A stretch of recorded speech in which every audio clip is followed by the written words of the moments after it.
Obesity ಅನ್ನೋದು ತುಂಬಾ problem ಆಗ್ತದೆ. ಇನ್ನು ಮೆನೋಪಾಸ್ ಆದ ನಂತರ ಸ್ವಲ್ಪ ಏಜ್ ಆದ ನಂತರ ತುಂಬಾ ದಪ್ಪ ಆಗ್ತೀರಿ, ಆಗ ನಿಮ್ಗೆ ಪವರ್ ಯೋಗ ತರ ಮಾಡ್ಲಿಕ್ಕೆ ಆಗೋದಿಲ್ಲ. ಮೆನೋಪಾಸ್ ಆದ ನಂತರ 10 kg ಜಾಸ್ತಿ ಆಗೋ ಚಾನ್ಸಸ್ ಇರುತ್ತೆ. ಎಲ್ರಿಗೂ ನಮಸ್ಕಾರ, ನಾನು ಡಾಕ್ಟರ್ ಲತಾ ಶೇಖರ್. ಒಬೆಸಿಟಿ ಅನ್ನೋದು ತುಂಬಾ ಪ್ರಾಬ್ಲಮ್ ಆಗುತ್ತೆ, ಮಕ್ಕಳಿಂದ ಸ್ಟಾರ್ಟ್ ಆಗುತ್ತೆ ಚೈಲ್ಡ್ ಒಬೆಸಿಟಿ ಅಂತ. ಇನ್ನು ಮೆನೋಪಾಸ್ ಆದ ನಂತರ ಮತ್ತೆ ಸ್ವಲ್ಪ ಏಜ್ ಆದ ನಂತರ ತುಂಬಾ ದಪ್ಪ ಆಗ್ತೀರಿ, ಆಗ ನಿಮ್ಗೆ ಪವರ್ ಯೋಗ ತರ ಮಾಡ್ಲಿಕ್ಕೆ ಆಗೋದಿಲ್ಲ. ಆಗ ಏನ್ ಮಾಡ್ಬೇಕು, ನೀವು ಡಯಟ್ ಅನ್ನ ಮಾಡ್ಕೊಂಡು ಜೊತೆಗೆ ಸಿಂಪಲ್ ಎಕ್ಸರ್ಸೈಸ್ ಮಾಡ್ಕೊಂಡು ನಿಮ್ಮ ವೇಟ್ ಅನ್ನ ಕಂಟ್ರೋಲ್ ಮಾಡ್ಕೋಬೇಕು.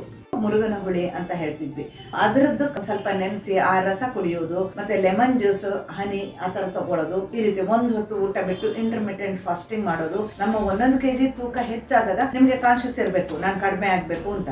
ಸೊ ಇಲ್ಲ ಅಂದ್ರೆ ತುಂಬಾನೇ ಜಾಸ್ತಿ ಆಗುತ್ತೆ. ಮೆನೋಪಾಸ್ ಆದ ನಂತರ 10 kg ಜಾಸ್ತಿ ಆಗೋ ಚಾನ್ಸಸ್ ಇರುತ್ತೆ. ಆಗ ನೀವು ಪ್ರಾಪರ್ ಎಕ್ಸರ್ಸೈಸ್ ಮತ್ತೆ ಡಯಟ್ ಫಾಲೋ ಮಾಡಿದ್ರೆ ತೊಂದರೆ ಬರೋದಿಲ್ಲ. ಅಗ್ನಿ ಮುದ್ರ ಇದು ತುಂಬಾ ಚೆನ್ನಾಗಿ ವಂಡರ್ಫುಲ್ ಆಗಿ ಕೆಲಸ ಮಾಡುತ್ತೆ. 1 ರಿಂದ 2 kg 3 kg ವರೆಗೂ 1 ತಿಂಗಳಲ್ಲಿ ಕಡಿಮೆ ಮಾಡ್ಕೋಬಹುದು. ದೇಹದಲ್ಲಿ ಸ್ವಲ್ಪ ಉಷ್ಣತೆ ಹೆಚ್ಚಾಗುತ್ತೆ, ಅದ್ರ ಕಡೆ ಗಮನ ಇರಲಿ. ನೋಡ್ಕೊಂಡು ಅಗ್ನಿ ಮುದ್ರನ ಒಂದು 20 ನಿಮಿಷ ಪ್ರತಿನಿತ್ಯ ಪ್ರಾಕ್ಟೀಸ್ ಮಾಡಿ.